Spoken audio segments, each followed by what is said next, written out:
Man, so I'd love to also ask you about how, when you're arranging a song, how do you actually go about, what do you listen for in a song, for example? What are you listening for when you're arranging on the acoustic guitar? What kind of sparks your interest? Like, you want to take this part and put it on this, like this technique of the guitar. Like, there's so many ways you can go about it, and you've really developed a way of doing it. But I'd just love to know kind of what you're listening for. It's breaking up the different parts. So, okay, the process would be of arranging. Let's just say arranging, because obviously when you're arranging, the song is written, and you're trying to do what you can with the finite space, like we spoke about. So the first thing is I have to establish what guitar tuning I'm going to do it in. So I'll have to find out the key of the song, and then I'll put my guitar in a tuning that suits that key. Okay, so if the song is in D minor or D major, I usually go for Dad-Gad. If I want a bit of color, I'll do Dad-Gad, but with a high E or something that adds a little source to it.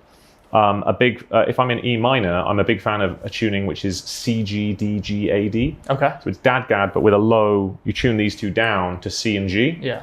So that means that in the 4th fret position, you're in on an E minor. But then by going down to C, you hit that kind of minor 6, and then you hit the D there, and it creates a kind of Iron Maiden adjacent sound, but with the open strings, which sounds awesome. I love it. A low C on an acoustic guitar sounds spectacular, right? So I find the tuning. Then I see if I can, then I work out the chord progression in root positions. So I'll figure out chords and root notes of the bass notes of those chords, and see if it's possible in the tuning. If it is, great. I also love to have a root and a 5 at the bottom, so you can get a power chord with one finger. Then it's, where's the melody? Can I play the melody whilst playing these bass notes in this tuning? Whether it's stretching the fret, or whether it's with a harmonic, with this hand, or whatever. Once that's established, the tuning locks in, and then it's a case of filling out the middle, the harmonic information, so I figure out nice chord voicings using all the strings.